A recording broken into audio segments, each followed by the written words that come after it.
ఇంకోటి చూసుకుంటే మనం సింగర్ చిన్మయ్ గారిది ఒకటి మీమర్స్ కొన్ని ట్రోల్స్ చేయడం అనేది జరిగింది. All of you picked it up and made it, called him a అంటే ఆవిడ కొన్ని ఒక ఆడపిల్లని అనకూడని మాటలు కొంతమంది వాడడం అనేది జరిగింది. అది ఎలా చూడవచ్చు అన్న అసలు? అదే కదా.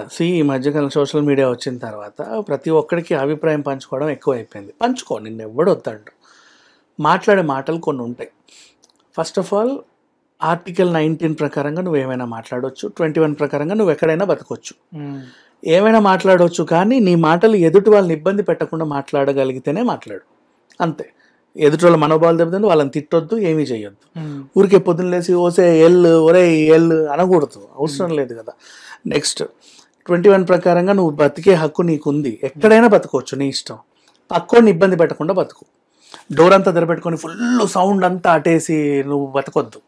లేదా మీ ఇంట్లో చిమ్నీని ఎదురింటి కిటికీకి పొగబెట్టేసి నువ్వు బతకొద్దు.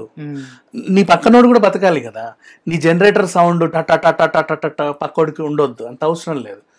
సో ఎవరిని ఇబ్బంది పెట్టకుండా బతికే హక్కు మాత్రమే నీకు ఉంటుంది. ఇట్లాంటి కొన్ని మనం పాటించాలి. నెక్స్ట్ అది బయట ఉంటే పాటిస్తున్నావు. ఇప్పుడు పొద్దున్న నువ్వు ఎవరైనా తిట్టు, ఒరే ఎల్లు ఇట్రారాను వచ్చి 4 బీకుతాడు. నువ్వు కనబడనకుండా నీకు తిట్టగలిగే స్వేచ్ఛ ఆన్లైన్లోకి వచ్చింది. నీకు మొహం ఉండదు, ముక్కు ఉండదు, ఏం ఉండదు. నీకంటే ఒక స్పెషల్ ఐడి కూడా ఉండదు. ఏదో ఎల్కే డీకే పీకే 999TT2 అని ఏదో పెట్టేస్తావు @ ఏ పూల పుష్పగుచ్చమో చెట్టో పుట్టో లేదా సినిమా హీరోనో హీరోయిన్ మొహం, సరిపోయింది.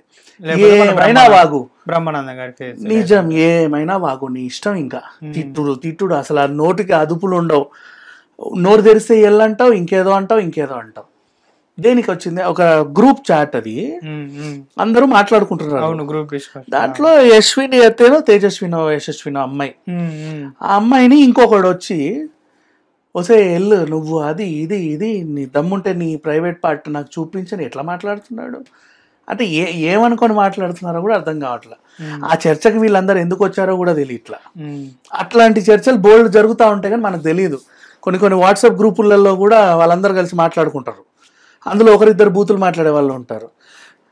గూగుల్ టీమ్స్లలో ఇక బోల్డ్ అన్నిట్లలో. మనం జాబ్ చేయడానికి వాడుకుంటే ఓకే, అది అందరు దాని గురించి చర్చ లేదు. మీకు ఇది ఎప్పుడు తెలిసిందంటే ఆ యూట్యూబర్ ఎవడో చిన్న పిల్లల గురించి తప్పుగా మాట్లాడిన అరెస్ట్ చేశారు కదా. అదే వాళ్ళ డాడీ చిన్న పాపతో ఆడుకునేది. ఎగ్జాక్ట్లీ దాని జోకుల్లా నవ్వుకున్నారు. అప్పుడు అంటే వాడి మొహం తెలిసింది కాబట్టి అరెస్ట్ చేయగలిగారు.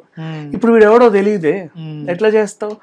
నీకు టెక్నాలజీ వచ్చు కదా అని చెప్పేసి హీరోయిన్ మొహం తీసుకొచ్చి ఒక న్యూడ్ దానికి పెట్టడం.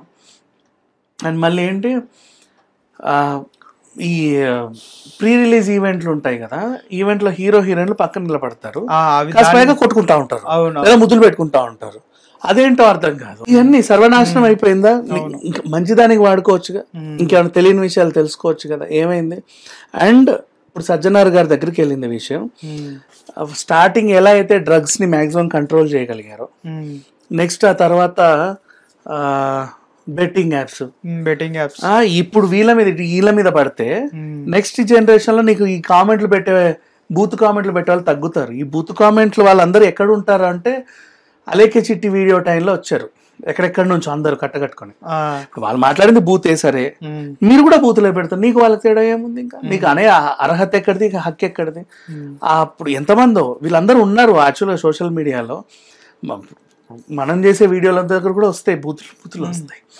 నువ్వు విమర్శించవచ్చు, తప్పులేదు. ఏదన్నా ఒక అంశం చెప్పారనుకో, మంచి అయితే మంచి, చెడు అయితే చెడు, దాని గురించి డిబేట్ పోటీగా నీట్గా పెట్టుకో. ఇప్పుడు హీరోయిన్స్ ఏమన్నా ఫోటోలు పెట్టారు, ఇప్పుడు అనసూయ ఫోటోలు పెడతారు వాళ్ళ ఆవిడతో, వాళ్ళ ఆయన పిల్లలతో, ఏందేందో కామెంట్లు పెడతారు. నీకు నచ్చితే నచ్చింది, నచ్చకపోతే నచ్చలేదు, చెప్పు. ఎవరేం ఫీల్ అవుతారో ఏంటి? నెక్స్ట్ మళ్ళీ ఆ సురేఖ వాణి గారిని, వాళ్ళ అమ్మాయిని, అప్పట్లో హేమ గారిని, ఒకరు కాదు ఇద్దరు కాదు, బోల్డ్ అంత మంది. సమంత విడాకులు తీసుకున్న తర్వాత, రేణుదేశాయి విడాకులు తీసుకున్న తర్వాత, రష్మిక గారిది కూడా డీప్ పిక్స్ చాలా చేశారు కదా. సో వాట్ ఎవర్, ఇప్పుడు చిన్మయ్ దీన్ని అడ్రస్ చేసింది, సజ్జనార్ గారి దగ్గర తీసుకెళ్ళింది. ఆయన ఇక్కడ నుంచి సోషల్ మీడియాలో, ఇన్స్టాలో కానీ, ఫేస్బుక్లోని, ఎక్స్లోని, ఎక్కడైనా సరే ఇట్లా బూతులతో రెచ్చిపోయే గ్యాంగ్ని ఏరాలి. వాళ్ళందరినీ ఏరితే మళ్ళీ ఇంకొంతమంది తయారవడం. అయ్యో మర్చిపోయా, మధ్యలో మన మూవీ పైరేట్ Piracy. కూడా ఆపగలిగారు మ్మ్. ఆయన స్టార్టింగ్ పోస్ట్ తీసుకునేటప్పుడే. ఐబొమ్మ ఎగ్జాక్ట్లీ. సో అట్లా చేసినట్టే వీళ్ళని కూడా కొంచెం నియంత్రిస్తే బెటర్.